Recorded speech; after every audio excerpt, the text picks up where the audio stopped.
Hi everybody, today I'm going to show you how to make this really cute little bouquet of Shrinky Dink flowers. Now, you do not need to turn these into a bouquet. You can use the tutorial to make earrings and to make all different kinds of things. The links to all the resources you're going to need is in the description, including this template. So you can use any flowers you want, place your Shrinky Dink sheet over it, and tape it down well so that it doesn't shift. Now you're going to color it in. I am using Posca markers for this. You want good coverage, but you could definitely play with cheaper ones. I just do recommend these for when you want really good coverage. Now, a couple of tips. First of all, I do recommend choosing a color palette across your flowers and repeating colors so that the bouquet looks cohesive. Next, instead of coloring the outside darker and the inside lighter, I decided to do the opposite, and it kind of has a really cool popping look to it. But of course, you can do the opposite.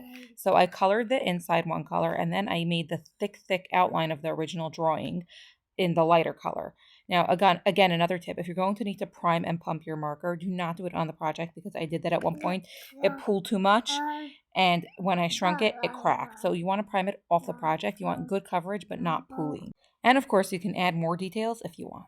Next, you're going to cut out each flower. I did cut in between the petals as well because then you can have them separate a little bit as you shrink it. So you're going to see that in just a moment when I do shrink it. Now, after you've cut out your flowers, you can definitely punch a hole in the center. Some of them you're going to have a harder time accessing it. To shrink your flowers, I personally use a heat gun. Of course, you can use a toaster oven dedicated to this cause. So there's a drop of skill required here, but not too much. First of all, put it on a heat-resistant surface and have something available that you can use to hold your Shrinky Dink flowers in place as you shrink. That way, it's not just flying all over the place, and you obviously can't touch it because it's going to be too hot. The thing that you use should be something that won't melt easily. I used a Cricut paper piercing tool. It worked great. Even though the handle was plastic, it didn't matter. I decided to leave mine slightly curled. Now, when you do Shrinky Dinks, it first curls up as it shrinks and then it flattens out. So what you can do is make sure that each petal is actually fully shrunk, but don't let it fully flatten. Now, when it's wet, when it's still soft from the heating, you can curl up the ends. However, it is hot and hard to work with. So if you do this, I do recommend heat-resistant gloves. Do not do as I did. The ones that didn't have holes in them because the center was too far to reach, I just sort of poked the tool into the center. Even if there wasn't a hole, you can actually pierce the hole while it's still hot. However, again, it's very hard to work with because it is very hot. Anyway, it does take longer than I'm showing in the video to shrink, but I don't want to bore you too much, so I did speed it up a little bit for you. I did, however, want to show you the close-up of each one shrinking so that you can really zoom in literally on the process. Now, let's talk about sealing Shrinky Dink flour. So there are a few different ways you can do this. My favorite is UV resin because you can just, cure it as you go along. However, I understand that that's not doable for everybody. I do really need to do a whole separate post on it. If you do the UV resin, just strip some on and paint it as thin as you can. I did not really paint it thin enough, so they came out pretty bulky. You definitely can go thinner, and you're using a silicone tipped paintbrush to do that and just get it under all the curves. It's a little bit hard because of the curved shape, and you're probably going to have to go in with a little more resin and do a little bit more. But again, I'll remind you that you can cure it in increments if you want. And of course, you're curing it on the side that you colored. The other side is nice and shiny.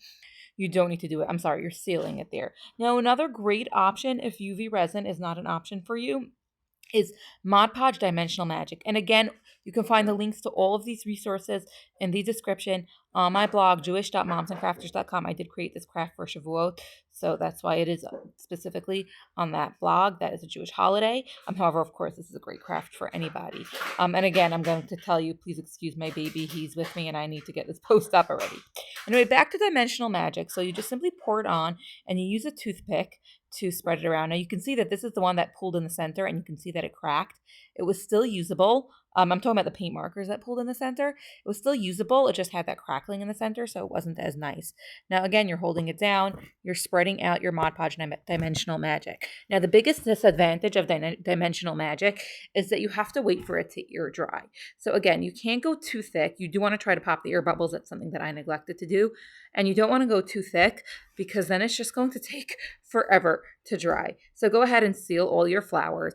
And when you're done, you're ready to assemble. Now, again, you can use this for anything, but I specifically wanted to make a little bouquet for Shavuot. So the ones that had holes, I poked the chenille stem. And again, I wanted to use materials that were accessible. I played around a little bit with wire, but this was the best technique. So I poked the chenille stem through the top, and then I like a pipe cleaner, and then I coiled it underneath and pulled it through to sort of seal the coil. Now I will glue this. I'll show you in a bit how I did glue it in the end, but there you go. There's your little flower. And again, you can use green to keep it more realistic.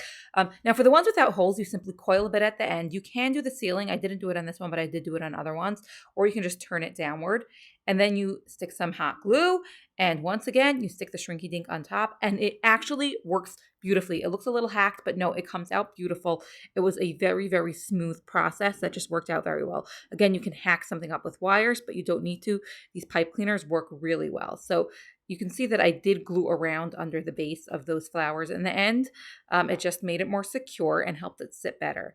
And there is the flower. And now here you can put together a whole bouquet. You can twist it together. I kind of regret not wrapping a little piece of paper around it, kind of like a floral wrapper on the bottom. So you go ahead and do that. And there it is. So of course, drop a comment if you have anything to add, any tips for making Shrinky Dink flowers, or if you have any questions about the process. Check out the description for all the resources, links to templates, and all that. Follow along for more fun crafts like this.